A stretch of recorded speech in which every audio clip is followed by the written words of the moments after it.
ഈ പ്രധാനമന്ത്രിയുടെ കഴിഞ്ഞ മാസം തിരുവനന്തപുരം സന്ദർശനം, ഇന്നത്തെ കൊച്ചി സന്ദർശനം, ഈ രണ്ട് സന്ദർശനങ്ങൾ കൊണ്ട് കേരളത്തിന് എന്തെങ്കിലും ഒരു വാഗ്ദാനം കിട്ടിയോ? രണ്ട് വലിയ ചടങ്ങുകളായിട്ടാണല്ലോ നിങ്ങൾ സംഘടിപ്പിച്ചത്. രണ്ടും കേരളത്തിന് എന്താണ് കിട്ടിയത് ഈ രണ്ട് ചടങ്ങുകൾ കൊണ്ട്? അതുകൂടെ അതിൻ്റെ മുമ്പിൽ നിൽക്കുമ്പോഴാണ് ഹൈക്കോടതിയിൽ നിന്ന് നല്ല ഒന്നാം തരം ഒരു കിഴുക്ക് കിട്ടുന്നത്, ചെവിക്ക് പിടുത്തം കിട്ടുന്നത്. ചെവിക്ക് പിടിച്ചു ഹൈക്കോടതി, കണ്ടില്ലേ? അറിഞ്ഞിട്ടില്ലേ നന്ദു? എന്താണ് കേരളത്തിന് എയിംസ് കൊടുക്കാത്തത്? കൃത്യമായ കാരണം ബോധിപ്പിക്കണം. അടുത്ത ബുധനാഴ്ചത്തേക്ക് മാറ്റിവെച്ചിരിക്കുന്നു ഹർജി, അതിൻ്റെ വാദം. എന്താണ്? എത്ര കൊല്ലമായി നിങ്ങൾ ഈ പണി തുടങ്ങിയിട്ട് കേരളത്തിനോട്? കേരളത്തിനുള്ള അർഹത ഉണ്ടെന്ന് ഹൈക്കോടതിക്ക് വീണ്ടും പറയേണ്ടി വന്നില്ലേ?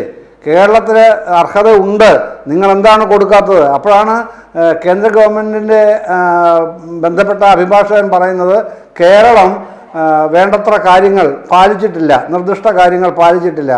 അപ്പോൾ കേരളത്തിൻ്റെ അവകാശം പറഞ്ഞു അങ്ങനെയല്ല ഹൈക്കോടതി, ഇന്ന കാര്യങ്ങൾ ഇന്ന രൂപത്തിൽ ചെയ്തിട്ടുണ്ട്. അത് കൃത്യമായി എത്ര രൂപയുടെ എത്ര ഏക്കർ അതടക്കം പറഞ്ഞു. ഞാൻ ഇപ്പോൾ ഇവിടെ പറയുന്നില്ല, കാര്യം അടുത്ത ബുധനാഴ്ചത്തേക്ക് പോസ്റ്റ് ചെയ്തിരിക്കുന്നതുകൊണ്ട് ഞാനത് പറയുന്നില്ല. ഏതായാലും കോഴിക്കോട് ജില്ലയിലാണ് അത്. പിന്നെ കേന്ദ്ര സർക്കാർ അംഗീകരിച്ചിട്ട് തന്നെയാണ് ഞങ്ങൾ ഏറ്റെടുത്തത്. ഇത്ര രൂപ ചിലവാക്കി കാര്യങ്ങളൊക്കെ പറഞ്ഞു. എപ്പോഴാണ് ഹൈക്കോടതി പറയുന്നത് കേരളത്തിന് അവകാശപ്പെട്ടതാണ്, കൊടുക്കാതിരിക്കുന്ന തെറ്റാണ്, അടുത്ത ബുധനാഴ്ച കേന്ദ്ര സർക്കാർ കൃത്യമായ സത്യവാങ്മൂലം സമർപ്പിക്കണം എന്ന് പറഞ്ഞില്ലേ? ഇന്ന് എറണാകുളത്ത് വന്നിട്ട് എന്തെങ്കിലും NDAയുടെ വലിയ മീറ്റിംഗ് നടത്തിയല്ലോ. പിന്നെ ഇത് ഇടതുപക്ഷത്തെയും UDFനെയും ഒക്കെ ചീത്ത പറഞ്ഞല്ലോ. കഴിഞ്ഞ ആഴ്ച 2 ദിവസം മുമ്പ് കണ്ടത് രാഹുൽ ഗാന്ധിയുടെ ഷോ ആയിരുന്നു. ആ ഷോയിൽ എന്തെങ്കിലും പിന്നെ കേരളത്തിന് വാഗ്ദാനം ഉണ്ടായോ? ഇലക്ഷനിലേക്കാണല്ലോ പോകുന്നത്. UDFും BJPയും LDFും ഒക്കെ ഇലക്ഷനിലേക്കാണല്ലോ പോകുന്നത്. അപ്പോൾ അത്തരം കാര്യങ്ങൾ നമ്മൾ പിന്നെ അനലൈസ് ചെയ്ത് പറയുന്നുണ്ടോ?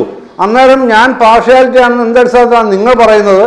ഞാൻ പറഞ്ഞില്ല, ഞാൻ സിജുവിനോട് പറഞ്ഞത് നിങ്ങൾ ഈ നമ്മുടെ ഈ ചർച്ചയിൽ വെച്ച് തന്നെ മന്ത്രി MP രാജേഷിനെ വിളിക്കൂ, അദ്ദേഹത്തിന് ഇക്കാര്യത്തിൽ പറയാനുള്ളത് എന്തെന്നുള്ള പ്രേക്ഷകർ കേൾക്കട്ടെന്ന്. എനിക്ക് കൃത്യമായിട്ട് അറിയാം. അദ്ദേഹത്തിനെ അപമാനിച്ചു വിട്ടു, അദ്ദേഹം പോകാൻ തീരുമാനിച്ചു.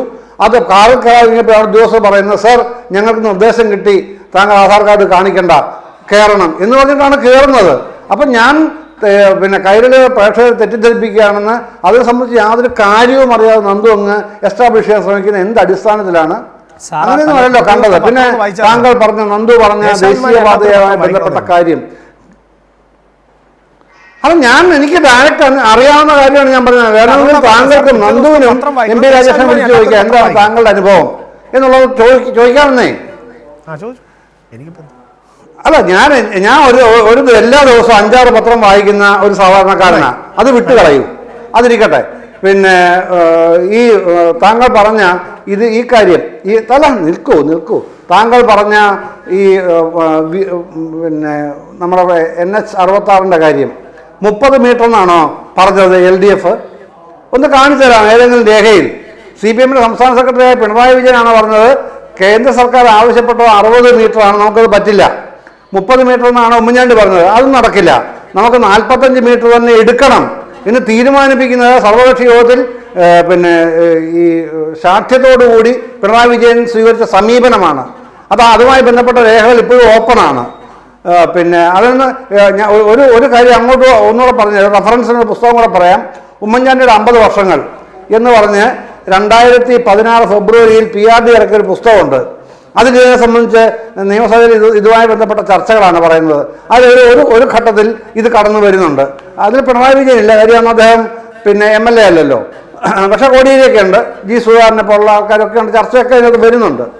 അപ്പം ഈ വസ്തുതകൾ എന്താണെന്ന് അറിഞ്ഞിട്ട് വേണം ഇത്തരം കാര്യങ്ങളിൽ ഒരു ശാഠ്യം പിടിക്കാൻ. അങ്ങനെയല്ലല്ലോ ഇവിടെ സംഭവിച്ചത്. LDFന്റെ ആ തീരുമാനം കൂടെ വന്നപ്പോഴേക്ക് ഉമ്മൻചാണ്ടിക്ക് ധൈര്യമായി. കാരണം പ്രതിപക്ഷമാണല്ലോ പിന്നെ അന്ന് LDF, ഭരണപക്ഷമായ UDFനോട് പ്രതിപക്ഷമായ LDF പറയുകയാണ് നിങ്ങൾ പറയുന്ന 30 മീറ്റർ പോരാ, നമുക്ക് 45 മീറ്റർ വേണം എന്ന് പറഞ്ഞ് തീരുമാനം എടുക്കണം, അത് അയച്ചു കൊടുക്കണം, അത് നമുക്ക് ഉറപ്പായിട്ടും തീരുമാനമെടുത്ത് നടപ്പിലാക്കാൻ കഴിയും എന്നാണ് തീരുമാനിച്ചത് ആ സർവകക്ഷി യോഗം. എന്നിട്ടാണ് പിന്നീട് മുമ്പോട്ട് പോകാൻ തീരുമാനിക്കുന്നത്. പക്ഷെ പോയില്ല. പോകാതെ വന്നപ്പോഴാണ് NHAIയുടെ ഓഫീസ് അടച്ചുപൂട്ടി അവർ പോകുന്നത്.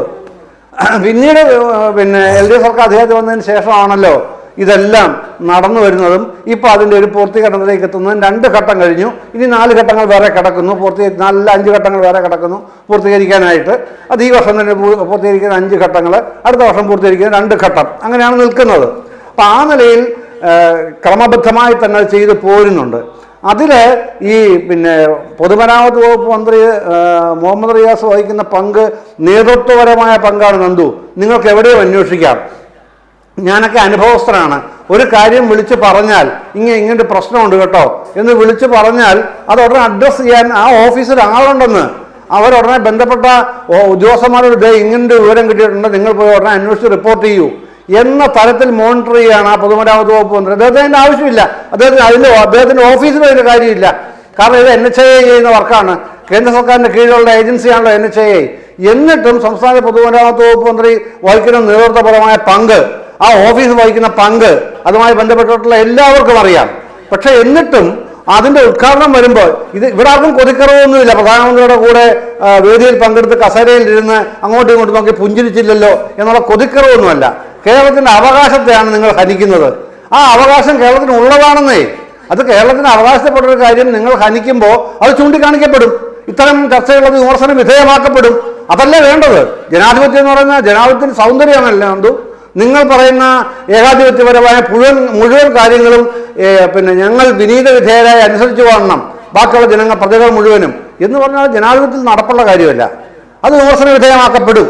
അത് തന്നെയാണ് ഇപ്പോഴും നടക്കുന്നത്, അത് നാളെ നടക്കുമെന്ന്. അതിൻ്റെ ഭാഗമായിട്ട് തന്നെയാണ് ബദൽ ജനകീയമായ ഉദ്ഘാടനങ്ങൾ കോഴിക്കോടും മഞ്ചേശ്വരത്തും നടന്നതും. അതും ജനകീയമായി തന്നെയല്ലേ നടന്നത്. പിന്നെ കിഫ്ബിയുടെ ഫണ്ട് കൊണ്ട് തന്നെയാണ് ആ പണം അടച്ചത്, 5550 കോടി. എന്നിട്ട് കേന്ദ്ര ഗവൺമെന്റ് കാണിച്ചത് എന്താണ്? അത് സംസ്ഥാനത്തിന്റെ കടമെടുപ്പ് പരിധിയിൽ പെടുത്തി അങ്ങ് പിടിച്ചു. അതാണല്ലോ പ്രകാശ് മാസ്റ്റർ വിശദീകരിച്ചത്. അത് തന്നെയാണ് താങ്കൾ പറഞ്ഞത്. ഞാൻ പറഞ്ഞ തെറ്റാണെന്ന് അതിനെക്കുറിച്ചും പറഞ്ഞു. അതുകൊണ്ടാണ് അവസാനം ഞാൻ ഇതോടെ ചേർത്തത്.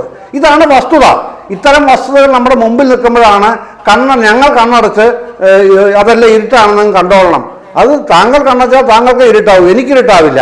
അതുകൊണ്ട് തന്നെ അറിയുന്ന കാര്യങ്ങൾ പറയാൻ എനിക്ക് ബാധ്യതയുണ്ടെന്ന് ഞാൻ വിചാരിക്കുന്നു. അതുകൊണ്ടാണ് ഒരു ചർച്ചയിൽ വിളിക്കുമ്പോൾ ഇത്തരം കാര്യങ്ങൾ ഇവിടെ തുറന്നു പറയാൻ തയ്യാറാവുന്നത്.